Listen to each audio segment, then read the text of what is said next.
देखिए, आज थाना साइबर की टीम के द्वारा हमारे थाना साइबर में 7 लोगों की गिरफ्तारी हुई है और एनसीआरपी पोर्टल पे एक कंप्लेन मिली थी जिसमें एक व्यक्ति से कुछ लोगों ने गेमिंग ऐप के नाम पे कुछ पैसा डलवा लिया था और उसके बाद में उनके साथ में ठगी हो गई थी। इसी की जांच में हमारी जो साइबर थाने की जो टीम है उसने कई मोबाइल नंबर और बाकी जो अकाउंट नंबर है उनकी डिटेल्स निकाल के जब जांच किया गया तो ये जानकारी मिली कि एक नंबर है जो जिसकी लोकेशन लखनऊ में मिल रही है और इसी पे हमारी टीम के द्वारा वहाँ पे मुखबिर की सूचना और लोकल लोगों से पूछताछ करने के बाद में उस लोकेशन पे जाके जब सर्च किया गया तो वहाँ ये 7 लोग मिले और जब यहाँ से डिटेल इनसे पूछताछ की गई तो ये जानकारी मिली कि इन लोगों के द्वारा देश भर में जो तमाम जो गेमिंग ऐप के नाम से पोर्टल चल रहे हैं और जो उनसे जो संबंधित जो पैसा होता है उसका कलेक्शन अन्य विभिन्न खातों से ये लोग कलेक्ट करते थे और उसकी सूचना प्राप्त करते थे। सूचना प्राप्त करने के बाद में फिर उनको अपने दिए हुए अकाउंट में ये ट्रांसफर कराते थे। ये सारी कार्रवाइयाँ व्हाट्सएप चैट और तमाम अन्य जो सोशल मीडिया चैट्स है उनके माध्यम से सूचनाएं कलेक्ट करते थे और उसके बाद में उन पैसों को अपने द्वारा जो चिन्हित अकाउंट है उनमें पैसे ट्रांसफर कराते थे और ट्रांसफर कराने के बाद में उन पैसों को आगे जिनको भेजना होता था वहां भेजते थे। इसके अलावा हवाला के माध्यम से भी ये लोग कैश विड्रॉल करा के पैसे का ट्रांसफर कराते थे। साथ ही साथ जो पैसा मिलता था उसमें से कुछ पैसे ये लोग जो क्रिप्टो करेंसी है उसके माध्यम से अलग जगह क्रिप्टो करेंसी के माध्यम से भेजते थे। और ये भी जानकारी मिली कि दुबई में भी कोई इनके आदमी है जिन तक ये पैसा जाता था। ये काफी ऑर्गेनाइज तरीके से ये लोग काम कर रहे थे और इन लोगों का काम गेम खिलाना नहीं था। इन लोगों का काम था जो अकाउंट है उसकी जो डिटेल्स हैं उन पे जो भी पैसा अलग अलग जो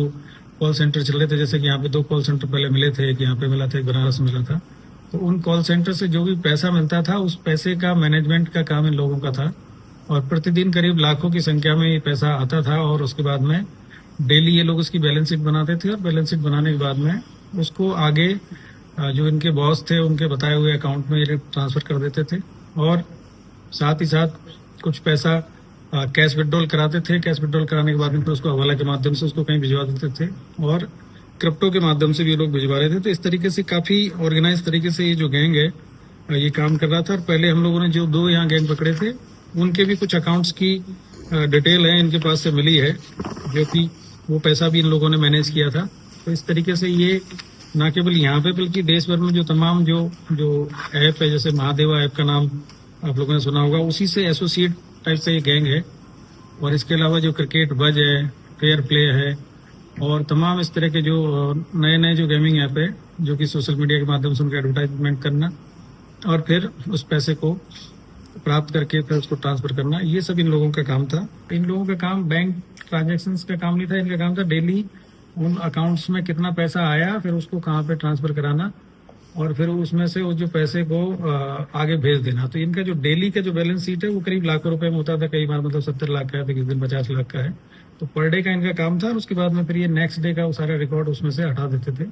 तो उन सारी चैट्स का उन सभी का जांच की जा रही है। कुछ मोबाइल जो मोबाइल पे इनके जो अकाउंट नंबर मिले उनकी डिटेल की निकाल के बाकी की जो कार्रवाई है इसमें ये कोई मतलब कोई डिस्ट्रिक्ट सेंटर की ये नहीं है। ये एक तरीके से देखा जाए तो ये नेशनल लेवल की जो इस तरह का जो फ्रॉड वाला जो है ये पूरा राष्ट्रीय स्तर पर इनका एक जो गैंग है वो काम कर रहे हैं। इसमें कई केरला के भी नंबर मिले हैं, तो कई कर्नाटक के भी नंबर मिले हैं, कई इसमें राजस्थान के नंबर मिले हैं, दिल्ली के आसपास के नंबर मिले हैं। तमाम जगह से पैसा का लेन देन इनका होता है। तो ये ऑनलाइन है, तो ऑनलाइन में कोई डिस्ट्रिक्ट की बाउंड्री या स्टेट की बाउंड्री नहीं होती है। ऑनलाइन फ्रॉड जो होता है उसमें सबसे जो चीजें ये होती है कि उसमें कहीं पे बैठ के आदमी कहीं पे भी जो फ्रॉड है वो कर सकता है। तो ये जो गैंग है ये एक तरीके से मैं कहूंगा कि ये नेशनल लेवल पे यहाँ पे काम कर रहा था और हो सकता है इनका जो कनेक्शन है वो इंटरनेशनल लेवल पे भी हो। कोई लोग बैठ के वहाँ पे पैसा जो ट्रांसफर जो क्रिप्टो के माध्यम से जो लोग कर रहे हैं तो उसमें निश्चित तौर पर चीजें हो सकती है।